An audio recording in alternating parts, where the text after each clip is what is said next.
Beaucoup d'entreprises en Afrique et dans le monde ont fait faillite à un certain moment de leur histoire.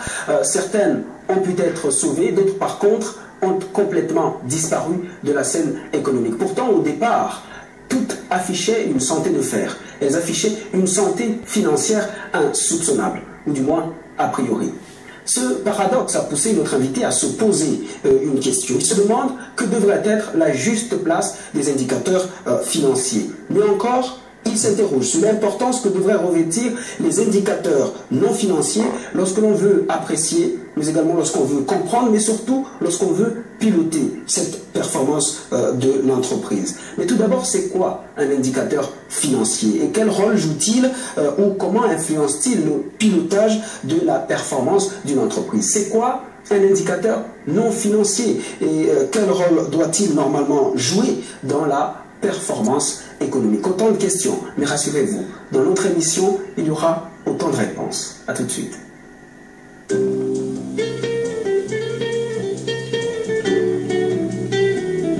Succès Masra, bienvenue et merci d'avoir accepté notre invitation. Merci Rémi et merci de m'inviter à Vox Africa pour l'émission Vox Books. Vous êtes un économiste tchadien, ancien salarié de BNP Paribas et également de Ernst & Young. Vous travaillez actuellement à la BAD, la Banque africaine de développement. Vous êtes surtout l'auteur du livre intitulé Indicateurs non financiers et performances financières, publié aux éditions Université européenne en mars 2012. Exactement. Ouais. D'accord. Dans votre ouvrage, vous identifiez des problèmes liés à la performance des entreprises. Vous parlez également de certains facteurs qu'il faut maîtriser afin de mieux piloter cette performance, notamment les indicateurs financiers, mais surtout les indicateurs non financiers. Vous posez des questions et y apportez des réponses. C'est donc un livre technique, mais c'est surtout un livre pratique. Et cet échange, il va également être pratique. Commençons donc tout simplement par le début. C'est quoi un indicateur financier? À quoi sert-il? En réalité, avant de répondre à cela, je voudrais dire que, en fait, j'ai voulu écrire ce d'un constat. J'allais dire un double constat. D'abord à l'échelle des entreprises et ensuite à l'échelle des pays, à une échelle, je dirais, un peu plus macro. Alors, mes amis avec qui j'étais formé en finance et en économie, ou certains qui ont lu le livre, me disent, mais c'est curieux que quelqu'un qui est un économiste qui a été formé en finance comme s'intéresse beaucoup plus s'intéresse aux indicateurs non financiers. Alors donc c'est curieux, j'ai dit mais effectivement parce que j'ai voulu partir de deux constats. D'abord, le premier c'est à l'échelle des entreprises. Les entreprises qui ont une santé financière insoupçonnable a priori, qui à un moment donné s'écroulent. On dit souvent, vous savez, l'argent c'est le nerf de la guerre. Les chiffres c'est la langue de l'entreprise. Et nous sommes dans une économie dominée par la logique libérale et la maximisation de la valeur pour l'actionnaire est quelque chose d'indispensable. Vous-même, dans votre secteur, la concurrence se généralise. Il y a des télévisions qui naissent ici et là, c'est valable aussi dans d'autres secteurs. Et où l'obligation de se faire une part de marché, de se créer sa place, de créer de la richesse est indispensable. Donc, ça met une sorte un peu de stress, de pression sur les entreprises qui veulent s'y maintenir. Et donc, la place des indicateurs financiers est quelque chose d'essentiel. Et pourtant, patatras, on assiste, à partir des années 1980 notamment, à l'écroulement de certaines entreprises ayant une santé insoupçonnable. On a vu par exemple aux États-Unis Enron, qui était un courtier en énergie, qui était dirigé par des gens brillants, sortis de Harvard, sortis des grandes écoles et tout. Et puis un beau jour, ça s'est écroulé. On a vu en 2008 avec Lehman Brothers, où les entreprises se sont écroulées à la crise de subprime qui a pris les États-Unis, puis l'Europe, et puis finalement avec des conséquences dans l'économie mondiale. Certains pays d'ailleurs européens n'en sont jamais ressortis encore jusqu'à présent. Ça c'est un premier constat. Et ensuite, le deuxième constat, c'est que si vous allez même à l'échelle, par exemple des pays, aujourd'hui, nous assistons à une situation où on a vu par exemple ce qu'on appelle les printemps arabes, où des pays qui ont créé des richesses. Si on regarde juste la richesse nationale, le PIB, c'est des volumes importants qui ont été créés. Mais subitement, un beau jour, on assiste à des révoltes et tous ces éléments-là. Et aujourd'hui, et je finis là-dessus sur le constat qui est important pour planter le décor. On parle aussi, un certain nombre de pays qu'on rencontre et tout, sont dans une démarche de se dire ils veulent devenir émergents à l'horizon 2025, 2035, 2030, ça dépend des pays. Ce qui est en soi un objectif noble et admirable. Mais la question qui se pose, c'est de savoir, est-ce que c'est en mettant l'accent sur les investissements financiers, simplement, sur les infrastructures, les volumes d'investissement, on a mis 20 milliards, 30 milliards, 40 milliards, peut-être c'est nécessaire, mais est-ce que c'est suffisant? Est-ce qu'on ne doit pas regarder au-delà de ces indicateurs financiers, à l'échelle des entreprises par exemple, regarder plutôt tout ce qui a trait aux ressources humaines, tout ce qui a trait à la qualité, aux valeurs partagées par l'entreprise, à sa réputation, tous ces éléments qui sont en fait des éléments qui ne se trouvent pas au niveau des indicateurs financiers. Et donc, ce que je voudrais, en quelque sorte, les éléments de réponse que j'aimerais trouver à travers ce livre que j'ai essayé d'écrire, c'est de proposer justement une démarche qui sorte un peu de cette logique, je dirais, court-termiste, pour propulser à la fois les dirigeants des entreprises, mais aussi les dirigeants, peut-être à l'échelle des pays, à intégrer une démarche qui est plutôt long-termiste et qui regarde d'autres indicateurs que les indicateurs. Une autre perception, c'est-à-dire vous publiez aussi votre livre, et ça, c'était bien vraiment de rappeler le contexte dans lequel le livre a été publié. En 2012, on était en plein, par exemple, avec cette crise économique qui a complètement ébranlé les pays occidentaux, on parle des États-Unis, mais également qui s'est étendue plus tard en Europe, et qui a eu une incidence aussi sur beaucoup d'économies africaines. Et vous n'avez pas quand même répondu toujours à ma question sur l'indicateur. Voilà, exactement. C'est quoi un indicateur financier? À quoi sert-il exactement? Alors, moi, j'aimerais bien plutôt aller sur les indicateurs non financiers. Je peux vous dire ce que c'est qu'un indicateur. Un indicateur, les définitions, il n'y a pas de définition unanimement admise. Mais ce dont on sait, c'est que c'est un concentré d'informations, ok, qui permet de donner un signal, d'anticiper, de donner un clignotant. Et il y a plusieurs manières de le présenter. Ça peut être sous forme d'un nombre, un ratio, ça peut être simplement des signaux, et qui sont en réalité comme dans un tableau de bord. Ça vous permet en fait d'anticiper. Parce qu'une entreprise, c'est d'abord une logique d'anticipation. Être capable à aujourd'hui de tâter le terrain, de se dire vers quelle direction on va. C'est à cela que sert un indicateur. Maintenant, votre choix aller vers les indicateurs financiers ou non financiers, c'est un choix qui est déterminé par le rôle qu'on accorde à chacun d'eux. Il est indispensable pour une entreprise de créer de la valeur pour son actionnariat. Donc la valeur qu'on appelle la valeur actionnariale est quelque chose d'important. Mais pour y parvenir, il ne suffit pas simplement d'être focus, d'être centré, j'allais dire, simplement sur les résultats financiers. Parce que, donc, au bout du compte, c'est quoi? Ma logique, elle est de dire, les entreprises, celles qui peuvent avoir justement un avenir demain, sont celles qui sont capables de réfléchir en quelque sorte suivant une logique profit, personne, planète. Les 3 P, je les ai appelés dans nos livres. Et qui, en réalité, ne fait pas obstruction de la nécessité de créer de la valeur actionnariale, donc de regarder les indicateurs financiers. Mais, pour y parvenir, il y a des éléments qui n'existent pas dans les livres, qui n'existent pas dans les parts de marché. En d'autres termes, les indicateurs financiers sont-ils vraiment aptes au pilotage de la performance d'une entreprise? Et mon intuition, en ayant été pourtant formé en finance, en économie, c'est de dire que les indicateurs financiers ne sont pas aptes à saisir au mieux le pilotage réel et véritable d'une entreprise à long terme. Et que plutôt que d'être focus sur les résultats, sur les indicateurs financiers, les entreprises gagneraient à agir sur ce que j'appelle les incitateurs de la performance financière. C'est-à-dire, c'est les indicateurs non financiers. La réputation d'une entreprise. Une entreprise peut avoir une part de marché, 60%, 70% aujourd'hui. Et puis un beau jour, ça s'écroule parce que simplement, les dirigeants sont des dirigeants, peut-être à un moment donné, les clients se rendront compte que ce sont des dirigeants sans scrupules. Ils se rendront compte que ces dirigeants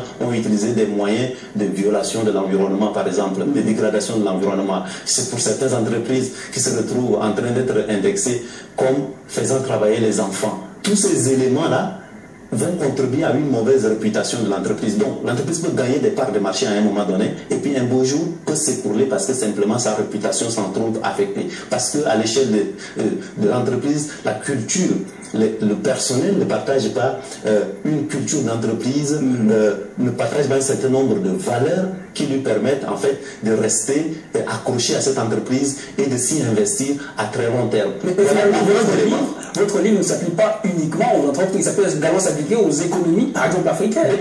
C'est en cela justement. Donc ça rejoint justement. Vous me permettez là de faire le point sur le deuxième constat en fait qui m'a amené à écrire aussi ce livre. Parce que ça n'a de sens que si ça peut aussi servir à une échelle plus grande qu'à l'échelle simplement des entreprises orientées par la logique privée. Et donc à l'échelle des pays, pays, justement. Ce que je voudrais dire, et je pense que je ne suis pas seul à le penser, un certain nombre d'économistes, des gens formés au sein de l'économie, partagent un peu ce point de vue. C'est que, aujourd'hui même, si vous regardez, quand les pays veulent s'orienter, veulent créer de la richesse, le taux de croissance du PIB, c'est important. Ça permet de savoir si on a créé le gâteau à augmenter de taille.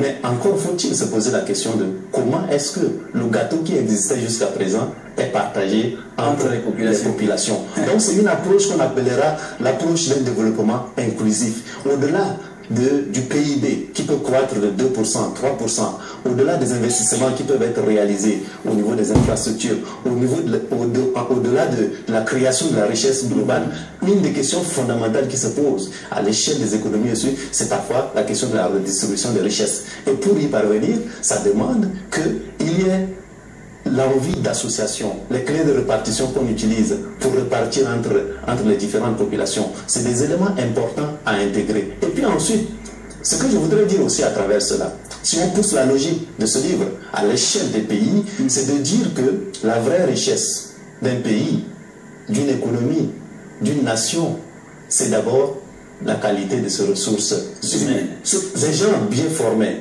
des gens au-delà de la formation qui partagent un certain nombre de valeurs, qui veulent rendre compte, qui sont prêts à rendre compte à leurs citoyens. Ce sont autant de qualités qui ne sont pas des qualités mesurables, qui sont quantifiables. Des indicateurs financiers. Voilà. On vous comprend mieux, Masra. Un mauvais résultat, si on essaie un peu de comprendre aussi ça comme ça, un mauvais résultat financier à court terme, par exemple, n'est pas toujours signe de mauvaise performance. Non, n'est pas forcément un signe de mauvaise performance. Oui. Parce que ça peut aussi vouloir dire qu'on a investi à un moment donné sur les ressources humaines en termes de formation des gens. Ça occasionne que il y a des coûts additionnels. Voilà. Ça peut aussi vouloir dire à long terme, qu'on a communiqué avec les clients pour identifier au mieux leurs besoins. Ça peut donc occasionner des coûts additionnels. Ça peut aussi vouloir dire des investissements dans la société pour la responsabilité sociale et environnementale de l'entreprise. Ça peut occasionner des coûts additionnels. Tous ces coûts, s'ils sont agrégés, à un moment donné, si on photographie, le résultat peut être négatif. Mais peut-être ça prépare les jalons d'une vraie réussite à long terme, parce que l'entreprise se sera assise de manière durable dans l'économie à travers sa réputation, à travers la perception que la société a de cette entreprise. Donc ce sont autant d'éléments qui pourraient permettre à l'entreprise de s'inscrire dans le long terme. Mais si on s'arrête simplement à dire au coût direct, à une démarche court-termiste où on veut tout de suite avoir des résultats, ce réflexe peut être mauvais pour l'entreprise à long terme. Surtout que certains résultats financiers, vous le dites, vous le reconnaissez dans votre livre, sont parfois la résultante a posteriori des efforts consentis sur d'autres axes non financiers. On va faire une petite pause. Je vous propose, Succès Masra, de faire une petite pause. On découvre ensemble d'autres livres nouvellement parus. On se retrouve juste après. À tout de suite.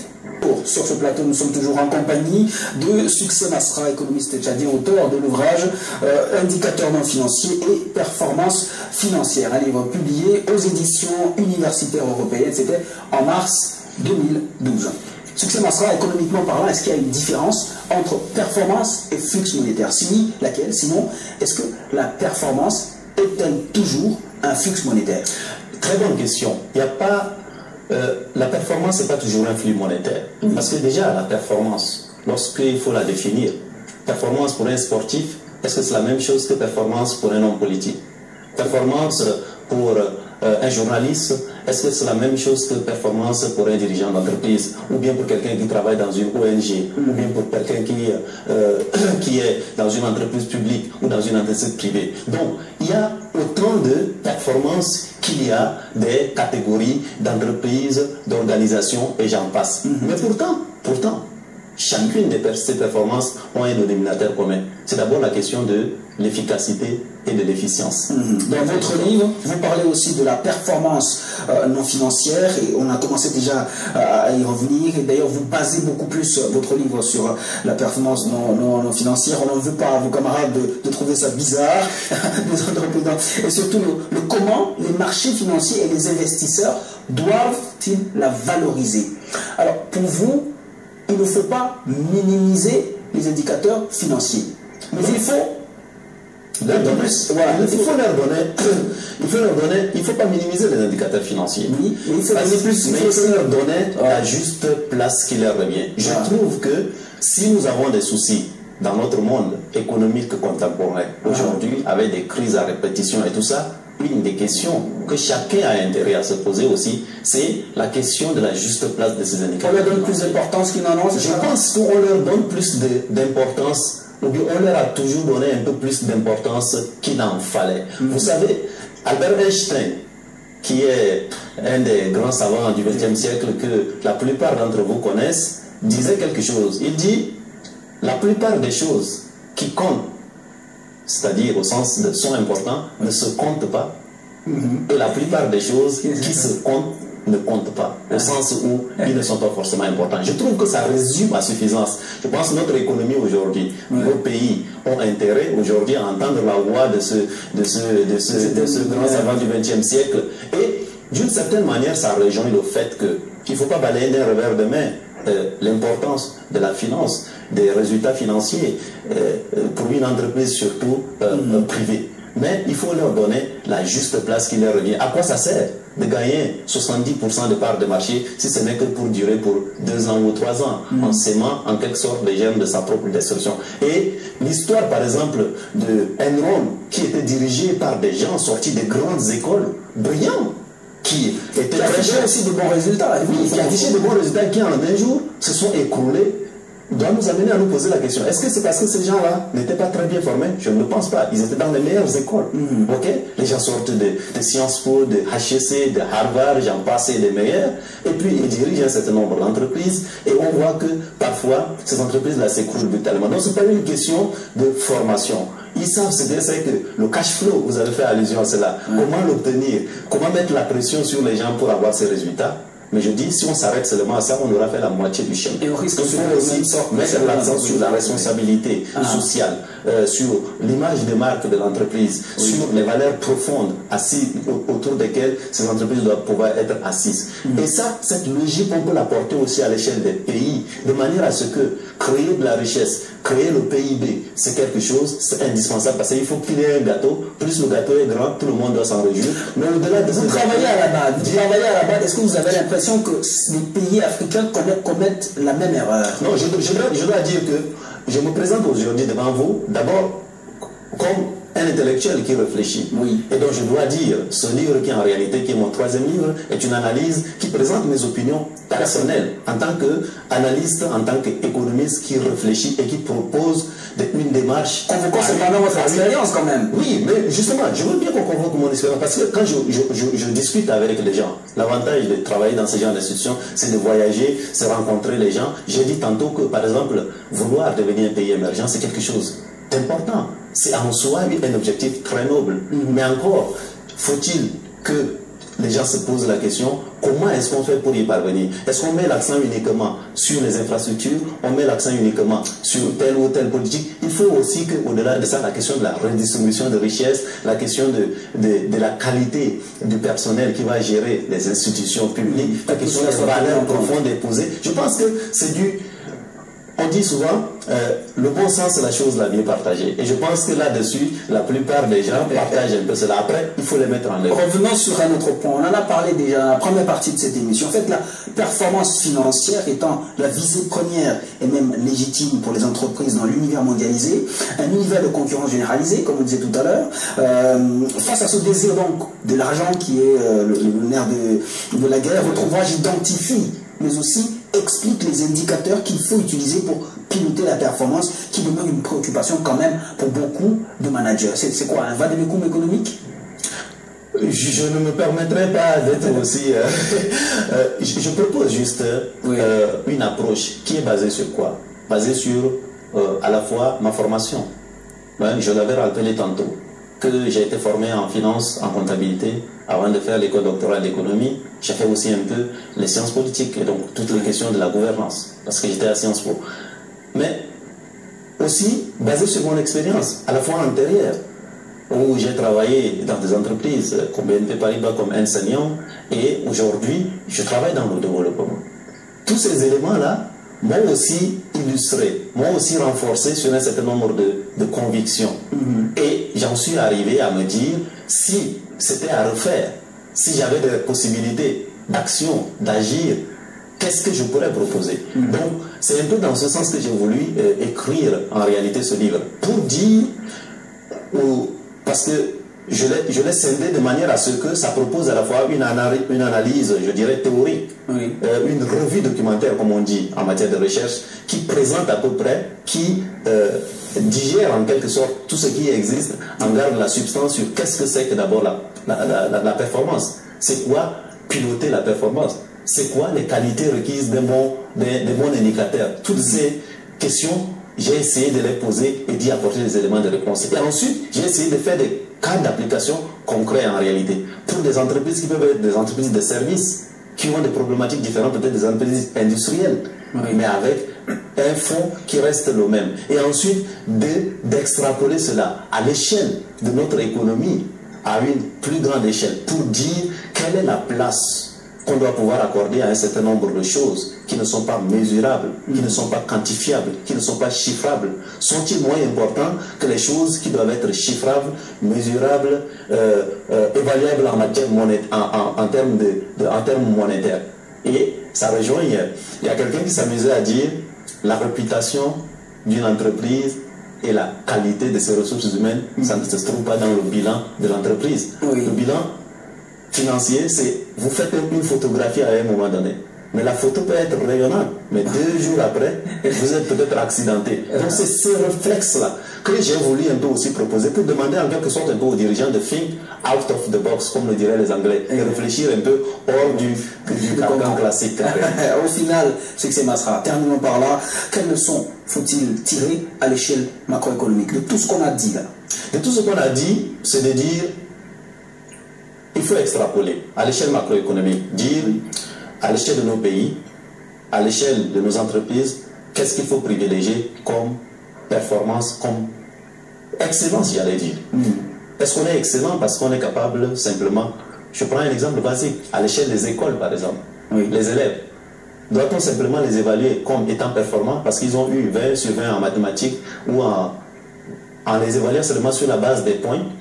Mais on verra qu'il y a des gens qui sont peut-être très bons en matière juridique, en matière mathématique, en matière de calcul économique, qui ont des moyennes extravagantes. Et puis, un jour, on leur confie des responsabilités, dans la réalité, par exemple, de gérer une entreprise, eh bien, ils deviennent les dirigeants, par exemple, dans leur pays, et ils deviennent des bourreaux. Donc, au bout du compte, cette logique qui m'a amené à écrire ce livre, c'est de dire qu'à l'échelle de nos pays, l'excellence qu'on doit pouvoir primer aussi, c'est souvent l'excellence citoyenne. Et je peux finir en faisant un petit clin d'œil à un homme, par exemple. Je ne fais pas de la dichotomie, mais un homme comme Nelson Mandela. Vous savez, quand cet homme-là est décédé, tout le monde est venu lui rendre hommage ce 10 décembre 2013 en Afrique du Sud. Les gens ne sont pas venus saluer celui qui aurait fait les meilleures écoles du monde. Ils ne sont pas venus saluer celui qui aurait eu les plus grosses moyennes du monde. Ils ne sont pas venus saluer celui qui a eu le plus grand doctorat du monde. Ils sont venus saluer quoi? Saluer l'excellence citoyenne en cet homme. Ce réflexe-là, si on les développe à des niveaux minuscules, à des niveaux macro, à des niveaux de nos entreprises, alors on réussira à créer quelque chose qui est bénéfique pour tout le monde. C'est un peu ça la logique qui m'a animé là-dedans à écrire un livre initialement économique, mais qui se veut aussi une vocation plus macro. Donc je vous remercie de poser un peu cette question. Merci beaucoup, Succès Masra. On n'a pas vraiment beaucoup de temps, sinon on aurait parlé encore et encore. Votre livre est assez enrichissant, mais vous pouvez l'avoir, je crois, en ligne aussi. En ligne, oui, sur Amazon, sur la librairie de Sciences Po, sur... Indicateur non financier, performance financière, publié donc aux éditions universitaires européennes en mars 2012. Merci à vous d'avoir été avec nous et d'avoir répondu à la question. Merci à vous, Rémi, et puis bonjour aux téléspectateurs aussi de Vox Africa. Merci beaucoup, merci surtout à vous d'avoir suivi cette émission.